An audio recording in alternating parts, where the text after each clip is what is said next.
오늘 요나의 표적에 대해서 함께 말씀을 상고하도록 하겠습니다. 세상 사람들은 자기네들끼리 이렇게 만나서 세상 이야기하고 세상 노래하고 그렇게 지내잖아요. 그렇지만 우리는 하나님 말씀 선포하면서 또 찬양하면서 그렇게 시간을 보낸다는 것이 얼마나 하나님께 영광되는 일인지 정말 축복된 저와 여러분인 것 같습니다. 아멘. 예수님께서 이 땅에 오셔서 참으로 많은 기사와 표적을 일으키셨습니다. 그 마태복음 이 앞장의 12장에서도 귀신 들리고 또 눈 멀고 벙어리 된 자를 고쳐서 고치시는 그런 기적을 보이셨습니다. 그때 바리새인들 사두개인들이 하는 말이 바알세불을 힘입어서 귀신을 쫓아내지 아니하였느냐고 그렇게 반문하였습니다. 그러나 예수님께서는 성령을 힘입어서 하나님 나라를 보이시기 위하여서 이렇게 눈먼 자, 안전뱅이, 귀신 들린 자, 또 중풍병자들 이런 많은 병자들을 고치셨습니다. 그런 기사와 표적을 보이셨습니다. 오늘 1절에 바리새인과 사두개인들이 먼 곳에서 와서 오늘 또 예수님을 시험하여 하늘로서 오는 표적 보이기를 청하고 있습니다. 바리새인과 사두개인들은 유대인 중에서도 대표 주자이며 종교 지도자들입니다. 그들은 하나님의 말씀을 누구보다도 많이 알고 있는 그들이었습니다. 그러나 이들은 바리새인, 사두개인들은 사실 서로 친한 관계가 결코 아닙니다. 그들은 서로 앙숙 사이입니다. 그들은 부활이 있다 없다 이런 걸 가지고 서로 다투고 또 서로 이권을 가지고 서로 다투는 그러한 앙숙의 사이였습니다. 사실 그들에게 있어서 부활은 아무런 영향력이 없었습니다. 그들은 관심조차도 없는 그러한 주제였습니다. 그들은 예수님의 부활을 생각하지도 아니한 사람들입니다. 예수님을 인정하지도 아니하는 사람들입니다. 2절에서 3절 말씀에 보시면 예수님께서 가라사대 너희가 저녁에 하늘이 붉으면 날이 좋겠다 하고 아침에 하늘이 붉고 흐리면 날이 굳겠다 하나니 너희가 청기는 분별할 줄 알면서 시대의 표적은 분별할 수 없느냐고 이렇게 말씀을 합니다. 우리가 다 연륜이 있고 나이가 있고 하면 일기예보를 시청하지 아니하여도 그 하늘만 바라보아도 그 하늘을 보면서 날씨를 예측할 수 있는 것입니다. 그만큼 분별력이 있다는 것이죠. 그러나 예수님 말씀은 이러합니다. 너희가 세상 것은 분별하면서 어찌 영적인 분별력은 없느냐 이렇게 말씀합니다. 내가 가난한 자에게 복음을 전파하고 병든 자를 고치고 포로된 자를 자유케 하고 그러한 표적들을 얼마나 많이 너희들에게 보여줬느냐. 그럼에도 불구하고 바리새인 사두개인들은 예수님을 시험하기 위하여서 그 먼 곳에서 달려왔고 예수님께 또 다른 표적을 보여달라고 말하고 있는 것입니다. 예수님은 그들을 그렇게 설사 예수님께 적대 감정을 가지고 나왔을지라도 그들에게 친절하게 대답을 해 주십니다. 그들이 진정 원하는 그 표적은 무엇입니까? 이스라엘이 로마로부터 어떻게 하면 정치적으로 독립하냐? 어떻게 하면 정치적으로 현실적으로 그렇게 로마로부터 독립하여서 현실적으로 어떠한 그러한 기적을 보여줄 수 있느냐라는 것을 말하고 있는 것입니다. 사실 예수님을 단 한 번만이라도 만나기를 소망하는 사람들이 얼마나 많습니까? 말씀만 하옵소서. 그러면 내 수하의 하인의 병이 낫게 샀나이다 라고 고백한 백부장의 믿음이라든지 부스락이라도 줬사오니 주인의 상에서 떨어진 그 떡을 간절히 원했던 그 가난한 여인의 믿음처럼 또 그 귀신 들린 딸을 살려낸 것처럼 예수님을 믿음으로 영혼과 육신이 치유받기를 간절히 다 원했었습니다. 그러나 바리새인 사두개인들은 오직 어떻게 하면 이 땅에서 한번 부와 권력을 얻어서 한번 대단하게 살아볼까 하는 그것에 초점이 있는 사람들이었습니다.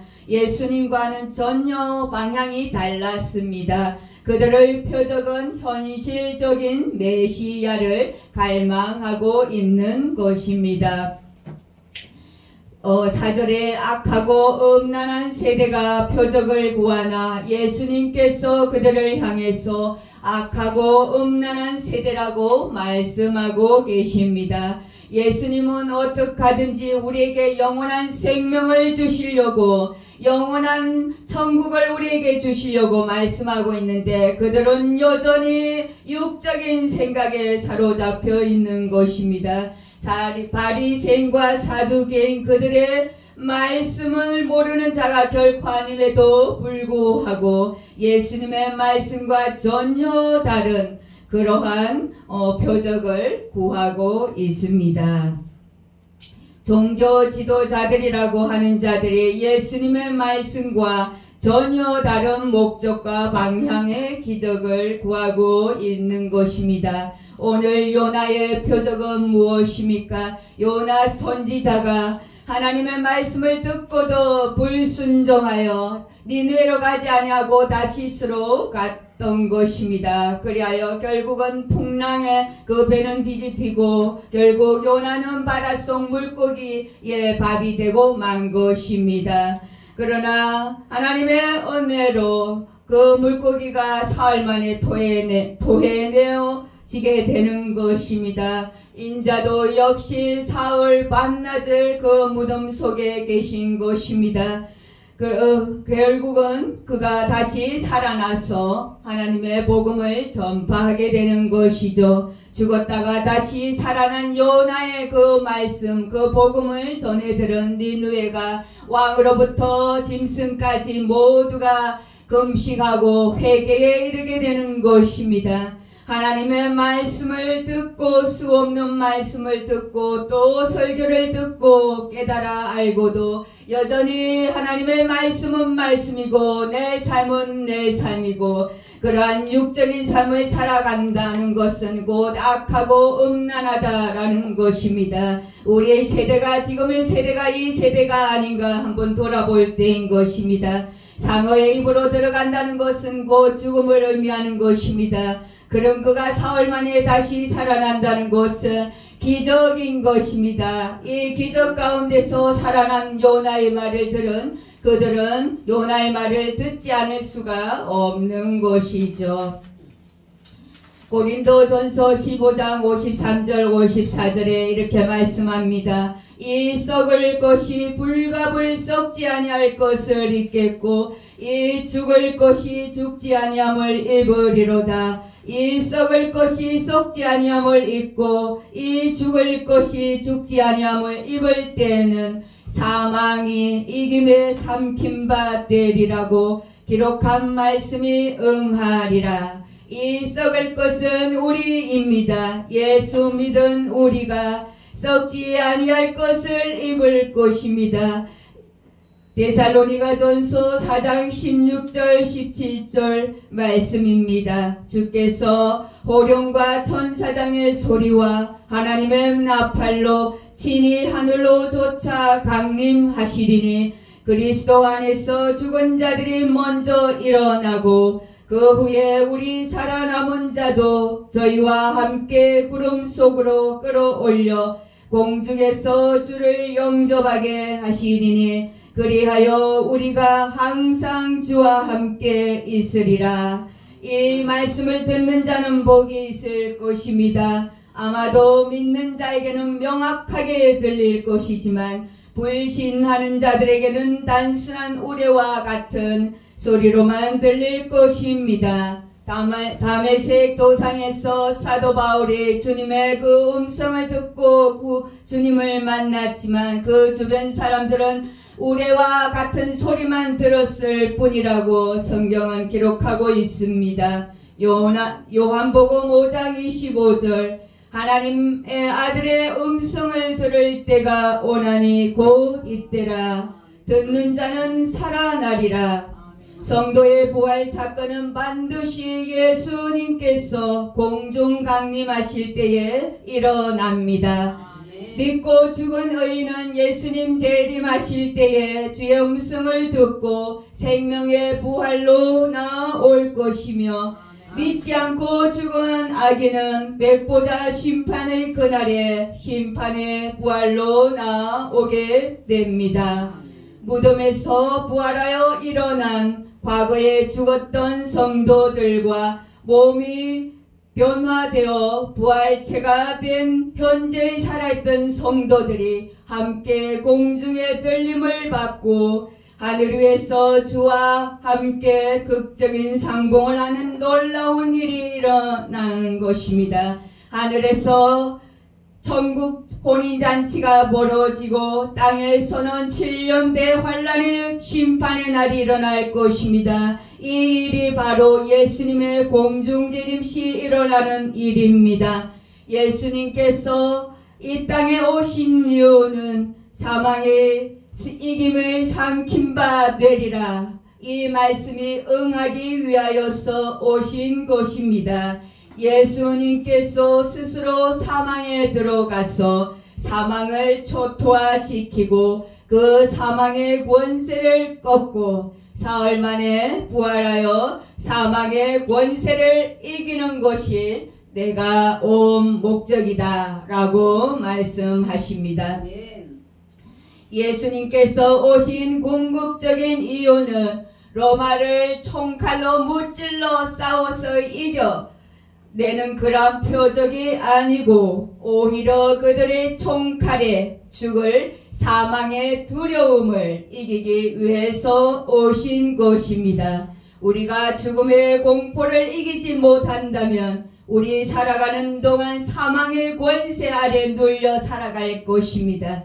사망을 삼키고 이기는 것이 곧 부활입니다. 사망을 이기고 살아나신 분이 곧 예수 그리스도이십니다. 55절에 사망은 모든 자를 쏘아서 두렵게 하였고 이겼지만 예수님께서 오셔서 그 사망을 삼키셨습니다.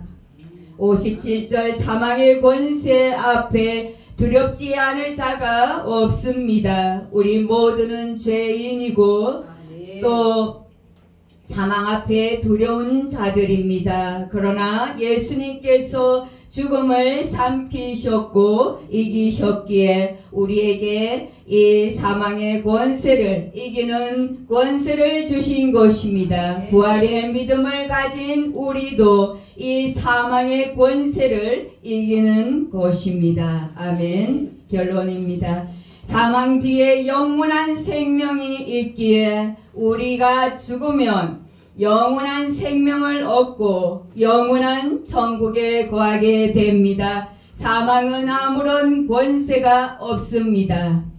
예수께서 사망을 삼키셨고 우리를 사망의 권세에서 자유케 하셨습니다. 예수님께서 어쩌다가 끌려가셔서 십자가에 못 박아 죽으신 것이 아닙니다. 예수님께서 그 사망 권세를 꺾으시기 위하여서 이 땅에 오셨고 그 권세를 우리에게 주시기 위해서 오셨습니다.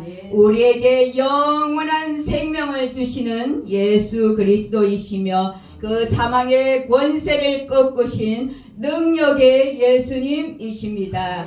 능력의 예수님의 손을 꼭 잡고 끝까지 승리하시는 저와 여러분 되시기를 축복합니다. 할렐루야. 감사하신 하나님 아버지, 이